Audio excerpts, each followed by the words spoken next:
Hey everyone, I am doing a live stream today with a special guest, and I am entitling this Second Chances. Those of you who have followed my page for a while, you know the drill. Go ahead and comment the city and state that you are watching from. If this is your first live stream that you are catching, comment the word newbie. If this is not your first time, comment OG, but let me know either way where you are watching from, and we are going to chat with my special guest. Looks like she is here. Let me add her in.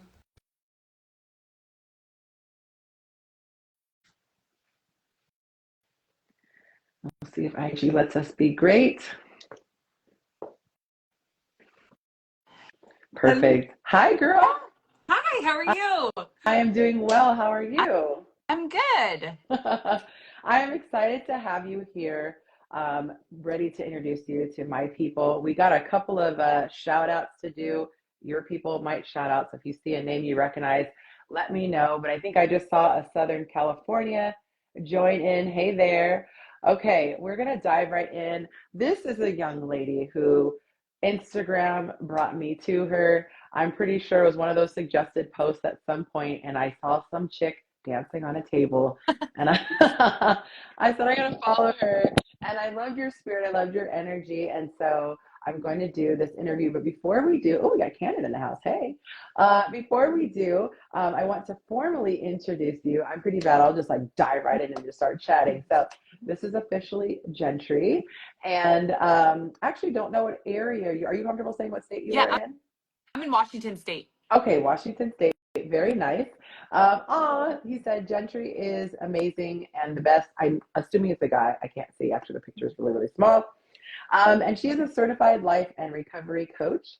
And so I wanted to have her come on because I've been following her story for a little bit and I loved it. And I said, I want to tell my people your story. So we have her here. Did you want to say anything before I just dive in and start asking you a bunch of questions? No, just thanks for having me, reaching out. I loved getting to share about my road to recovery, my road after divorce, like all the things, and just like trying to keep it real and honest for all Yeah. the men and women out there. So I appreciate you having Oh, me here. awesome. And that's pretty much the biggest reason why I wanted to talk to you because of your honesty. I think, there are a lot of people who just put the glamorous stuff on the gram or other platforms, but you really keep it a buck in a lot of ways. You remind me of myself, or at least what I try to be. And it's like, this is who you get. And I have a feeling that if somebody were to come to a meet and greet or something like that, they'd get the same Gentry in person that they would on social media. And I think that a lot of people can learn from seeing someone be authentically themselves. And hopefully, this interview gives people permission to be themselves, which ironically is the sexiest version of yourself. Oh, I love it. I'm a huge fan. She is the best life coach. Awesome. Okay, so I'm going to give your basic bio, your kind of elevator intro. Essentially, she is a divorced mom of four, and she is very, very open about her recovery. She is 6 years, I believe, into the Yeah. recovery process. Okay, perfect. So I saw on here on my timeline, and there's not that many people story that I follow that's outside of like the relationship space, but you're one that I just couldn't bear to unfollow, and I started like really streamlining. But I saw on there that you met somebody, and I said, you know what, this is a perfect chance to talk about second chances. So, hey, congratulations! All right, she let the Thank cat you. on the bag. Very nice. So we're gonna hear her love story, and I want to talk about baggage. If you listen to podcasters, if you listen to the want crowd, it's like nobody wants a divorced person. My God, nobody wants someone with kids. And oh my God, you're going to throw in there you're recovering alcoholic, Mike. Ew. Yep. And that's the narrative. And a lot of women who follow me, they're not in their 20s anymore. They're not virgins. They're not this idea that is painted out to be the only people who are finding love. And so I thought it'd be cool to have a conversation and just see how you got to this point and then hear about your love story. We'll kind of end with the good stuff. So, do you want to give us a little bit of your backstory when it comes to choosing to become sober? Like, was there a pivotal moment that made you want to go, okay, this is enough? Or how you even realized that it was a problem that you needed to stop? You want to share a little bit about that? Yeah, so my recovery started, I mean, I never felt like I was a normal drinker.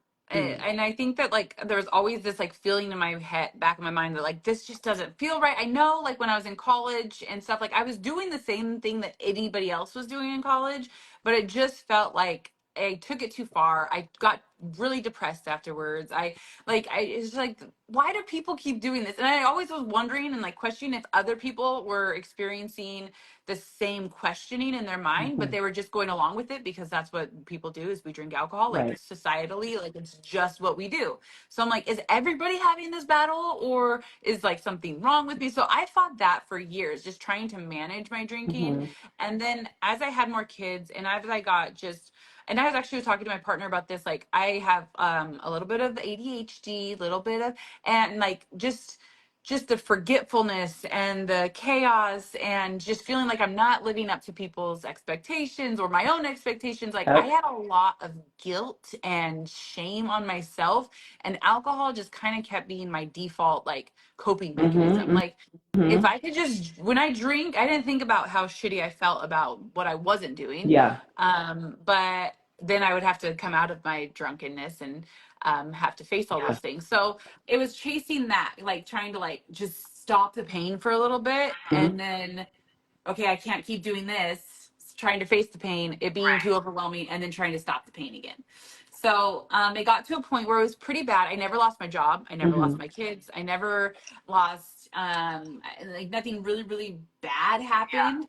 You're But I highly functioning, it absolutely, sounds like. yeah, like so Yeah. functioning, but like, but not too, because like I had like Mm. vodka bottles, Yeah. like hidden in my house, Yeah. like I was Yeah. taking it to the extreme, just nobody knew. Hmm. Um, and it didn't start there, which is why it's like I'm always like, you got to listen to that voice ahead of time. That's why I like sharing about it too, because there wasn't anybody talking about, like, there was this voice in my head that just was like, and like it was okay to just not drink, because as soon as Mm. I would try to take a break, everybody's like, why aren't you drinking? What, do you have a problem? Like it's just such Yes. like this, like, you can Yes. say I'm not gonna smoke weed, or I'm not gonna like have pop anymore, and Right. people will Or be like, calories. okay, I'm not eating yeah, like pizza. Yeah. I'm not eating pizza. Oh, okay. Yes. But you say you're not drinking, and it's like you get 20 questions, and then you get Can we diagnosed talk as like about mental that? health issues. No, can we really talk about, so I didn't grow up drinking alcohol. My parents did, they're not anti, but I never saw my mom or dad with a beer or like they never did. Not even wine. They just we wouldn't didn't grow up with that. My extended family, they drank, so it wasn't like, oh my God, we just I didn't grow up with it. And I've always had like a paranoia type of mindset. So I never tried drugs. I never drank because I was like, watch me be that person that just gets addicted or whatever. And so as an adult, like I literally went through college and didn't drink.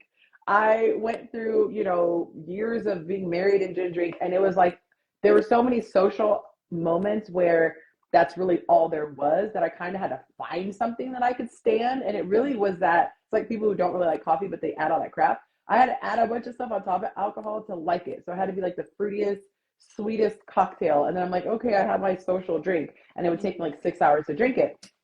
But I can identify with you in the sense that I wouldn't want one, and people were like foaming at the mouth to get me to have one. And I couldn't understand. I'm like, I'm having a good time.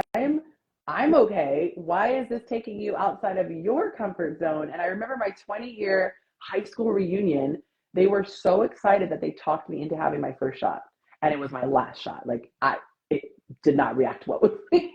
But I couldn't, like, why are you so happy about what's I'm drinking? I don't Yeah. get it. Yeah, it is crazy, and and I think that like if nothing else, I just want to like keep spreading that message of like we can choose not to do this. We don't have to keep having this like marketing shoved down our throats that alcohol is a requirement of adulthood, because it's not. It doesn't have to be. Yes. And I think that like the my addictive side of my brain and also the social acceptance of it was Mm-hmm. really hard to battle. Like if you were doing cocaine and being like, I just clean my house better when I do cocaine, it gives me Yeah. energy, like it's not socially acceptable. So Right. people are gonna be like, no, no, stop doing that, that's Right. bad.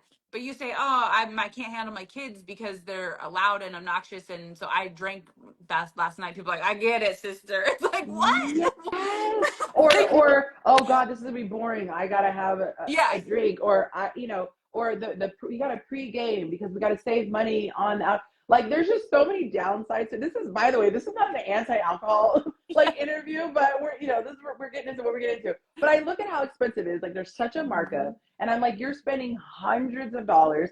But the thing that's the most important to me about the alcohol is something that you kind of hinted at, and you were saying hiding the feelings. That is one thing that, oh my God, I was in a really, really bad relationship. And I was, how do you say this without getting flagged on Instagram? I was having dark thoughts. I was thinking of ways that it would be a lot easier to handle or not handle, right? Like, and I just kept thinking, gosh, I wish I was a drinker. Like, I wish I could have a break. I wish I could just be out for the evening or make myself sleepy, or if I could pop a pill. But I knew I didn't want to start that. And I knew, like you said, I would always have to come back to it. So I had to force myself to figure out how to go through the pain. And where this correlates, because obviously on my page, I'm a dating coach. So like, how is this tying into dating? But a lot of people don't want to experience the feelings, I think, when it comes to relationships. They don't want to go through the ick. They just want to have all the fun parts, all the highs. And, you said something I'm going to kind of like jump all over. So since we know you're now engaged, congratulations. By the way, shout out to the person who's 134 days sober. I didn't want to interrupt when she was talking, but I did see it, and kudos to you.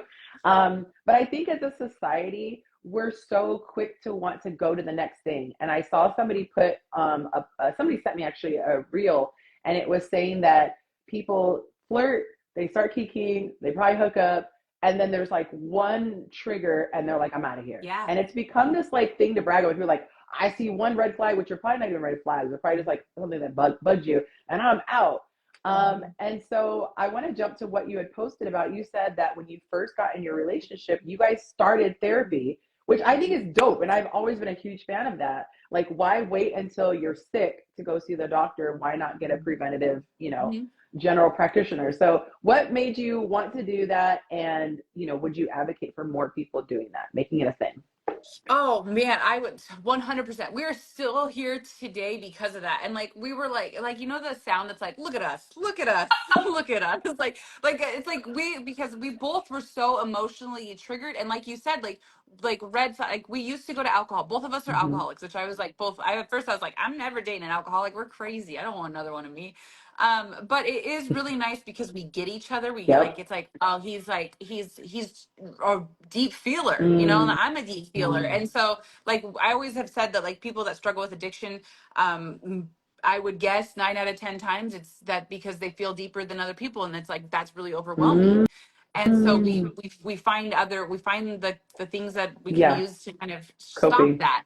Yeah, the coping mechanism. So I had that same pattern though with relationships, and probably my next biggest obstacle after quitting alcohol was learning how to navigate relationships without having that like just I'm out because Yeah. that used to be Yeah. my like I'd kind of date somebody red flag like that, I'm out. And I mean I left my marriage right away after that, like I just was kind of like I didn't have the coping mechanisms and Yeah. skills to actually go through it.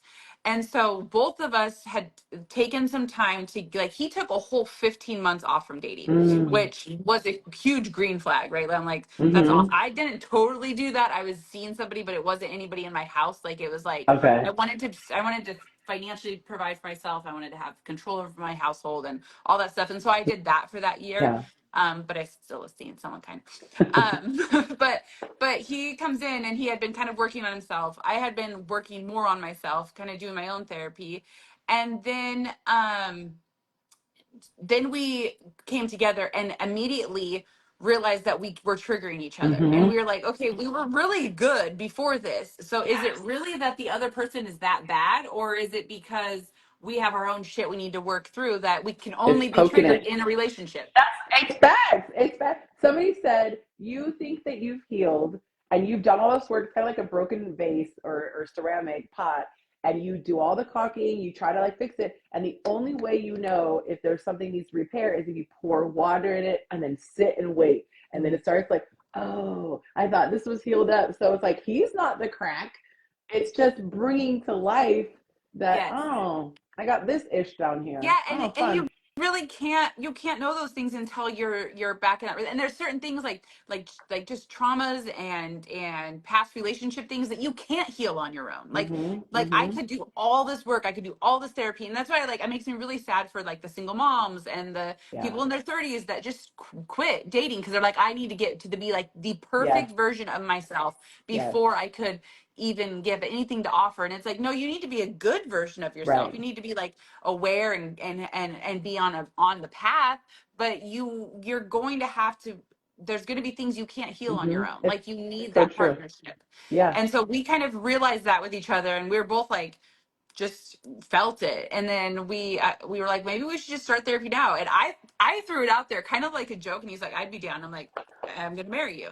I love Like that. the fact that he was open to Yes. it, it was just like, yeah, okay. And we almost fought more after we started that process. But I Mm-hmm. think that like it's helped us so much too. Yeah. Like it's like we did kind of, because things would come up in therapy and I'm like, why was that annoying you? Like I'm irritated that he's talking about something and he's irritated that I'm bitching about something, but like because we went straight to like not just pouring a little bit of water in there, we were just like, let's see what Fire happens. hose.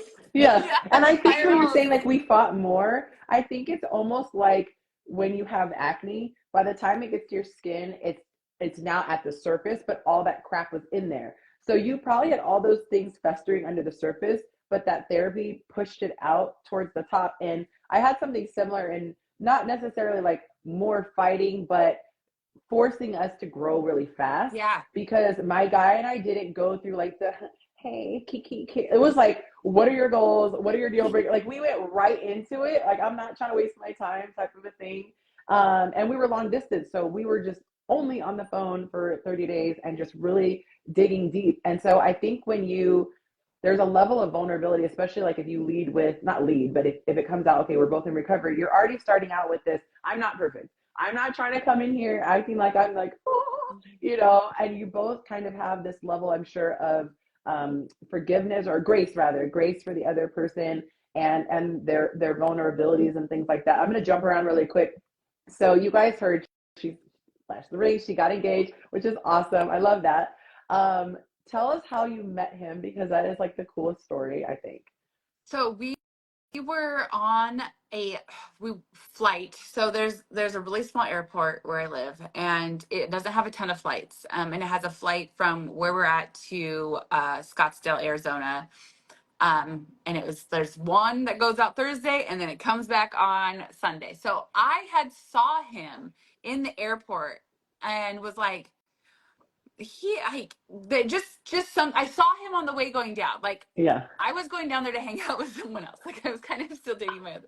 Anyway, he doesn't like that part of the story, but it's true. Right. So I was just kind of like, oh, he's So, kind of cute. yeah. But I was going down there. He had just moved down there though, so we knew we were about to break up, anyways. But I fly down, kind of he caught my eye in the airport. But we're flying back, and I see him again. I'm like, oh, he's going back to Washington, and we kind Oh, of the lock second eyes. trip. Well, because we were on the same flight going down and the same flight going back. That's what I'm saying. That's Yeah. crazy. Okay. Yeah. So I'm going to get in my seat. I'm in the exit row, and he's in the other side, other aisle in the middle.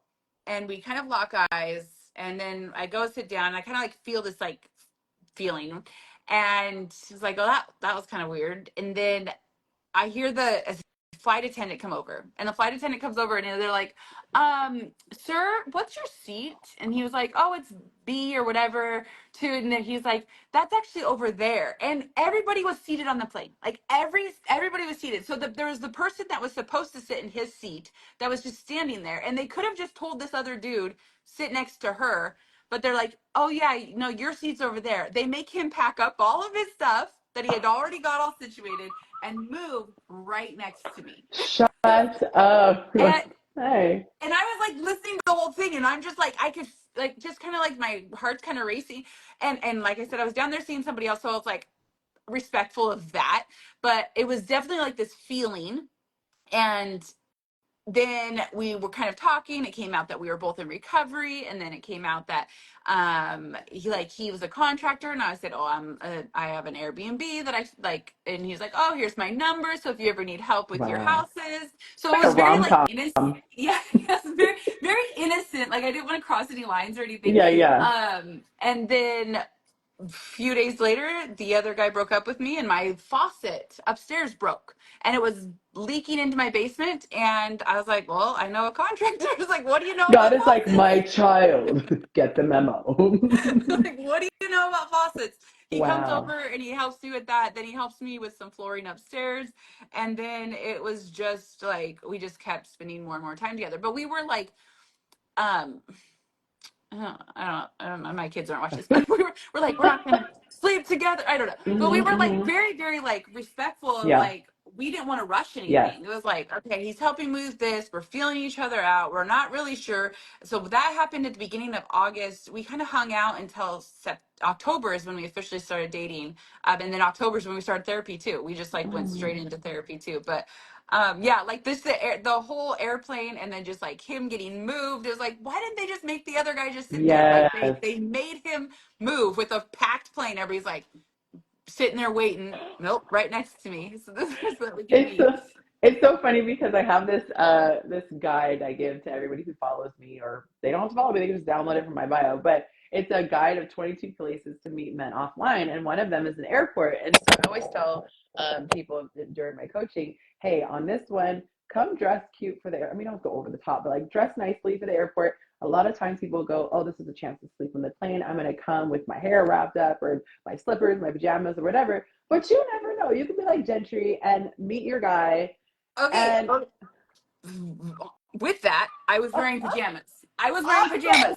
awesome, awesome. I was wearing a Walmart pajama set. Like, I mean, it was like a cute little like matching Yes, shorts and tank top. But like I was at a water park. My hair was like air dried. I had no hilarious. makeup on. I was wearing pajamas. So That is be funny. you That's is another what. story Just be right you. there. Exactly. It's meant to happen. I remember one time being on a plane and there was this guy, real tall, broad shoulders, and I was like, oh, kind of make eye contact. And he ends up, I think it was, well, it was Southwest, so you could pick your seats. He comes and sits next to me. I'm extra single at the time. And so I was just chatting, and the conversation was fabulous. And we get off, no, I think it was before we get off the plane. This is during coronavirus era, and at some point I think to get his drink he took off his mask, and I said, oh, not what I thought was underneath there, and I felt so shallow. I was like instantly, I was like, nah, nope. This part was like fabulous, and just I was like, that's not. And I thought I was this like amazing airplane story. I met this guy, like we locked eyes during the, when you line up. No, that wasn't my story. Sorry, guy, wherever you are, just didn't do it for me. It was awkward after that. I was just like, yeah, trying to like change the conversation. Oh goodness. Anyway, so one of the things that I find the most difficult for women a lot of times, because we attract our tribe as, I hate the word influencers. I feel like it's such a cheesy word, but it is what it is, right? People on Instagram. And so a lot of women have this mindset. It's funny, we were talking about looking your best, and so, well, however you work. But a lot of women are trying to be this version of themselves that they think that they have to be. And my biggest thing that I want women to walk away from is when you really come to grips with who you are and you start to love yourself, and not in this cheesy because everyone's like so cool, but I feel like self-love is when we are the best, like we are the most attractive inside. And it's kind of like this, it's not this fake, you don't see what you see. Like I'm dealing with my stuff. Like we'll use your situation. I'm a recovering alcoholic. I know I have this, and this, but I'm working on it. This is what I'm doing. And I am aware of my vulnerabilities. I'm aware I have ADHD or ADD or whichever one you said you have. And when you're accepting of yourself and you love yourself in spite of, then that allows somebody else to love you.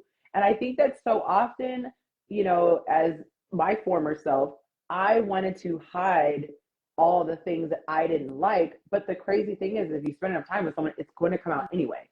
So, what are your thoughts on just showing up and being unapologetically you? You guys, if you haven't seen her content, she has her shtick where she'll get on the table and dance, and it's like dancing like I think you said dancing like no one's watching, and then you heard someone else say, "I would want to dance even if people were watching," and it's just like being in your own zone. But what would you say to women who feel like I can't just really show up as myself, not at the first date, not at the second date. I can't be like I am with my girlfriends. I got to be. Yeah. Well, I think that there always is going to be like this little bit of a layer of protection for yourself, right? Like you don't want to come and be like, he's like dump everything out, but like Therapy session. give yourself the opportunity to be like I had some coaches come to me and tell me that I like dancing on my table was not professional. It didn't make me look like a good life coach, and like that like I really needed to stop doing that. It was bringing the wrong crowd, and it does bring sometimes the wrong crowd. Like I get Mm. like the like user 7799 and what like those dudes, but We like all no, get those yeah, though. we all do, right? But that's who I am, and the worst thing I could do is sell somebody a version of me I can't maintain. Yes. Because if I'm showing up and I'm like, I am super put together, I'm really organized, my house is spotless, my kids are Wearing your very well trained and very blazer. well, yeah, Yeah. like I'm quiet, I'm super quiet. I will always let you talk because I've done relationships like that where I Yes. read them first and I was like, what do they want? What are they Yes. looking for? How can I be that so that I can be accepted? And it was like, and then I'm so exhausted by the Mhm. time we get to a series. I can get them to fall in love with a version of Yeah. me, but I can't get them to love me by the end of that, and that's more painful than just saying like, here's who I am. And before I have a connection with you, before Hmm. I have like this 6-month relationship with you, Right. I want you to like this, because I don't want to spend 6 months and then be like, oh, and actually, by the way, like I'm actually super forgetful, or I'm really gassy, or I mean, don't Yes. fart on me, I've Kristen, been please. writing notes every time. Yeah. It's But like, hard doing that. if you love yourself, like like you were saying, I think so much of it has to come back to like saying that if love yourself, you understand that you're worthy despite of what you have, then you can just show up as that person and allow the right people to actually match with you versus becoming the right people to match with them. Yes. We become chameleons so much. I think, especially like the beautiful thing of the feminine is that we are adaptable and we can adjust to different scenarios and we're accommodating. But everything has a spectrum and everything has like a toxic end of it. So if you're so adaptable that you're a chameleon and I don't even know what Gentry looks like because every day she's turning into something else, then that becomes a problem. And so finding that balance is really important. And I'm the same way. Like I do so many things quote unquote wrong. You've been around Instagram long enough to know when it was like all about aesthetic, like your timeline had to be all matchy and cute. And I was just like, sometimes I just want to come on with crazy hair because if you're really inspired in a moment, it might not be the moment that you have full makeup and hair. And I would just come on in whatever and not having makeup, and you're gonna get whatever thumbnail you're gonna get. Like it's about being authentic, and I found more people connect with me doing that than trying to seem like you have it all together. And the best compliments I get from my coaching clients is you understand us because you've been there and there's no judgment. So like you're coaching a person who's like, I just had a bender lesson. Oh my God, I had benders. Like you can actually, it's not like I learned about that in a book and, Yeah. per my lesson. Uh, and so I say, be you. The other side of it that I do want to add, there's always that balance, is that you don't just sit where you are and put your hands up. You are trying to become the best version of yourself. And I know you shared a couple of things like you're trying to up your water intake. I want to say work out probably daily and be mindful of what you're eating. So if you want to talk a little bit about, yes, look, cheers, self-discipline, having a routine and all that, because I think there's all this talk about self-love, but it's getting mixed in with kind of complacency and maybe even laziness, and expecting this unrealistic expectation that I could not take care of myself at all. And a man is just supposed to be like, but that heart, oh, Yeah. that heart is beautiful. So what do you have to say about daily, discipline and self-improvement and I mindset? And I I love that you say that because I get irritated watching some people when they're like they're this grandiose version of worthiness just for being, and it's not, and you are worthy, but yeah, like, guys. would you, I always try to think of it like, what's the partner that I would I want a man that comes home and says, I just am worthy as I am, and I'm not going to help with the dishes, and I'm not going to mow the lawn, I'm not going to make enough money, I'm not going to do these things because I am worthy the way I am?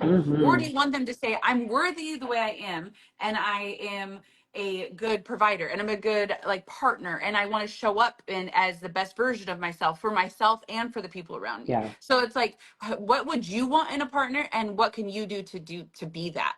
And I yeah, think that like that I agree that like sometimes this self or self care and like worthiness can get this complacency, and really the greatest form of self care is going to be self discipline. Like, yeah. are you disciplined enough to not date the dude that's a douchebag Mm-hmm. just because you want somebody? Are you Right. disciplined enough to take care of your health so that you can be a better version of you? Are you disciplined enough to set the boundaries early? Are you disciplined enough to be okay being alone? Are you just like, until you find somebody that's a good fit for you? Are you disciplined enough to work out regularly because you want somebody that's taking care of their body, they want somebody that's taking care of theirs? Like, you don't have to be a model, but like, Yes. don't, but if you want a man that's going to be like taking care of his body or taking care of his bank account, then you should be taking care of yours, and you should be making sure you're taking care of your health, that you're not drowning, you're like getting yourself in a bunch of debt. Like, who Mm-hmm. would you want to Right. date? Because you're going to get the level of what you're willing to have the self-discipline for yourself. It's Simple. so interesting because the guys have said, so I have a whole page where it's just men, it's private, only guys can get in, and they spill the tea, and then I translate it to the ladies so that they don't get any smoke, right?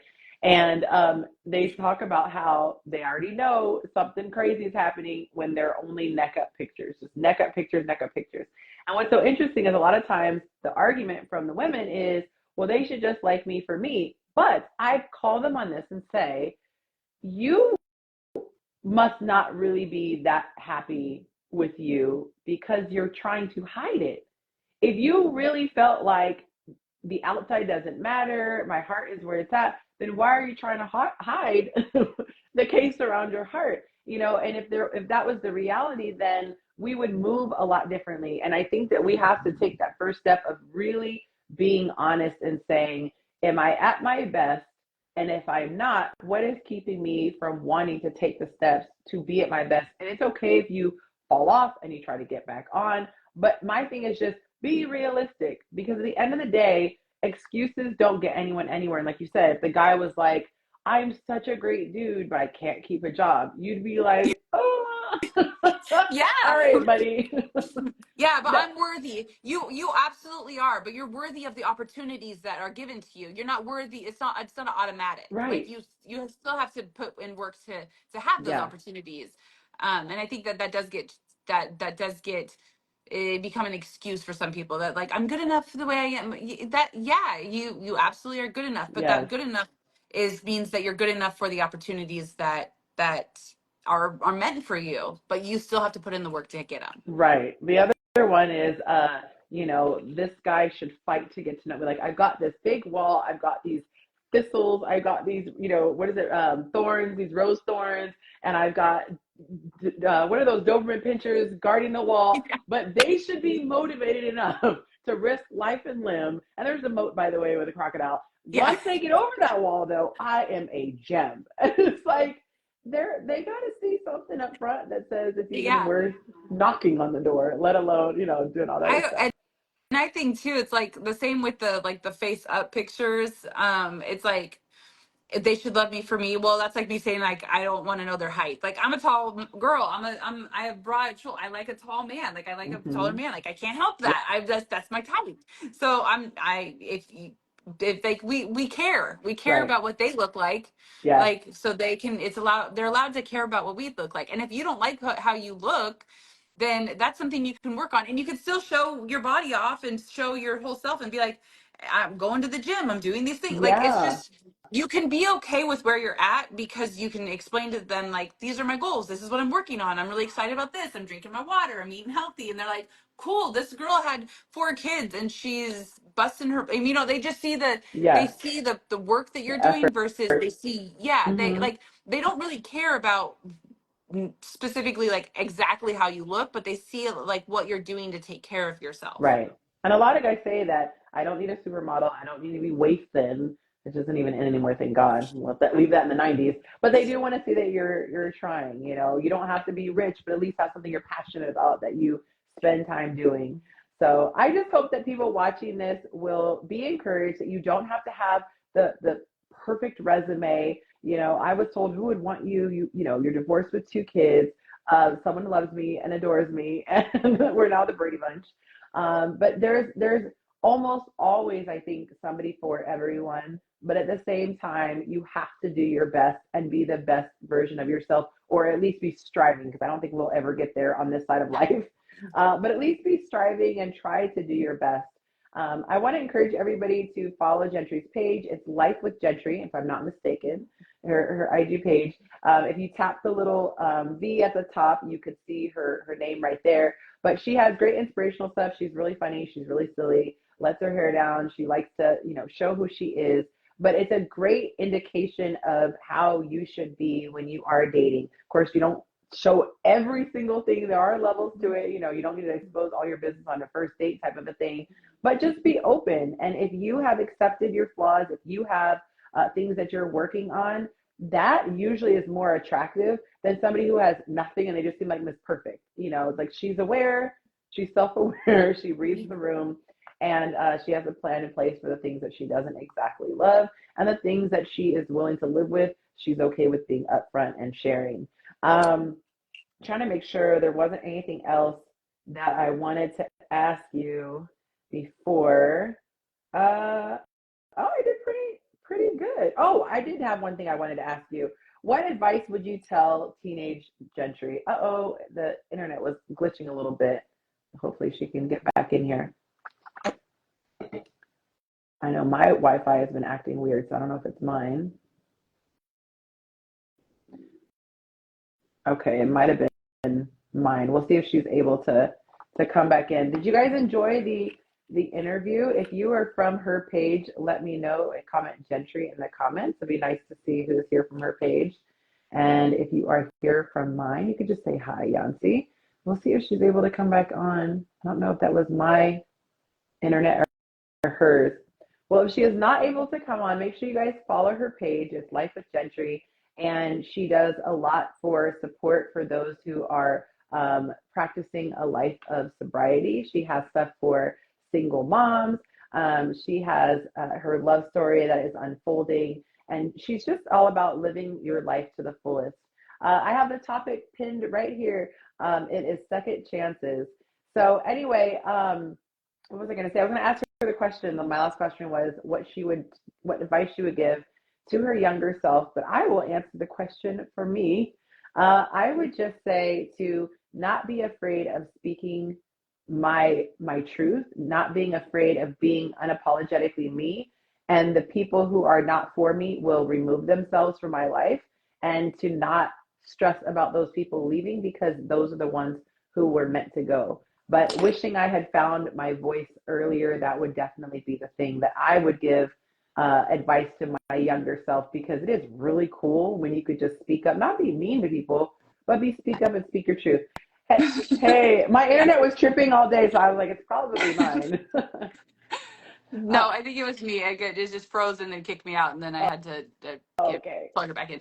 Um, so the question I was asking right when it glitched was, what advice would you give? You could take a second to younger Gentry if you could talk to teenage you or maybe even college years you.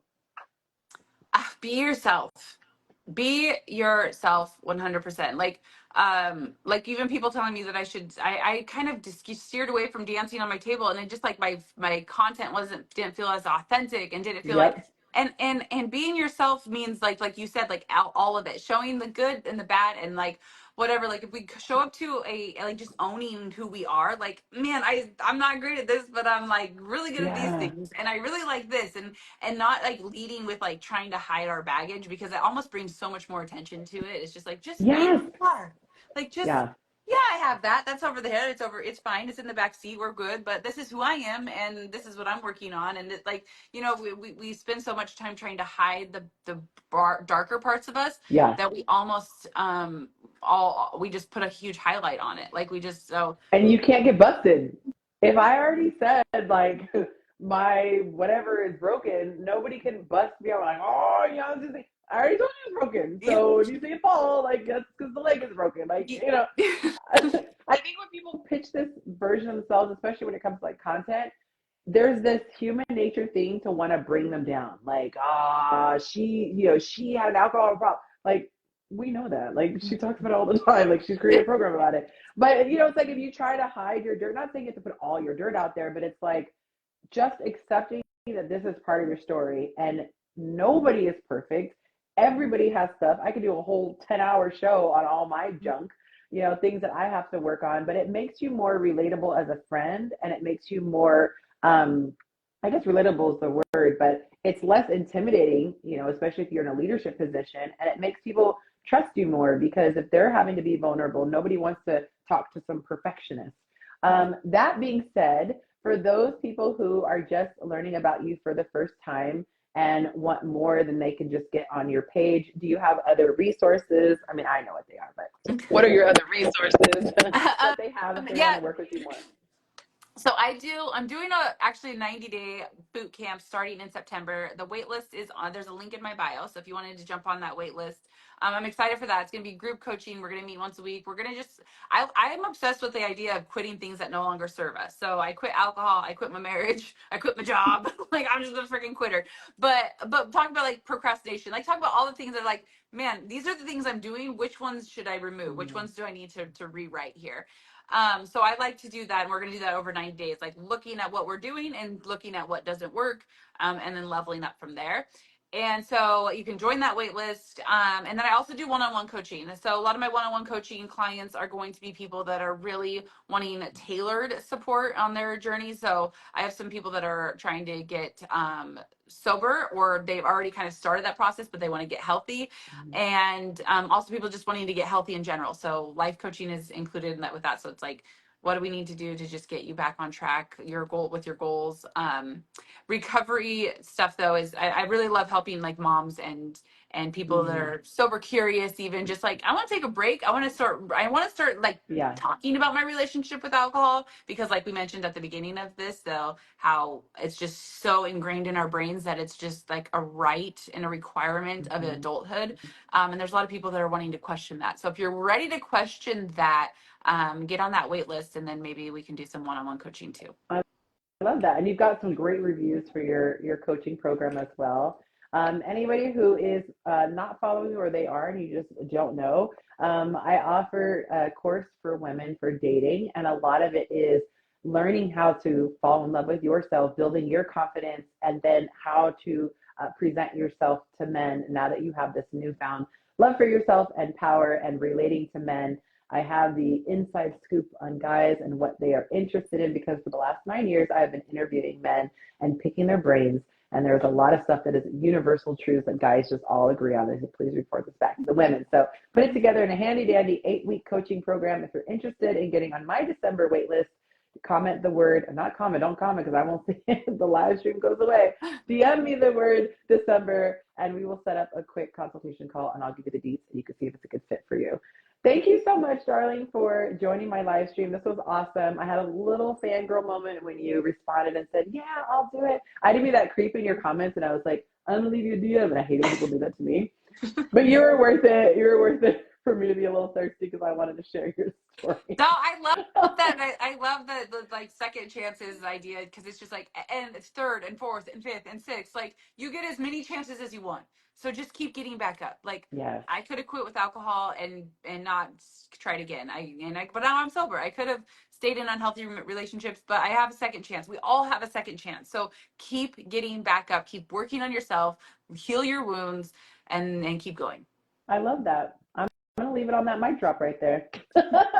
Thank you so much, girl. Slide in my DM at any time. We are now Instagram sisters. So anything you need, I got you. Thank you guys for tuning in. I will be posting this on YouTube if you missed it and you want to go back and watch. Have a great night. Thanks. Bye.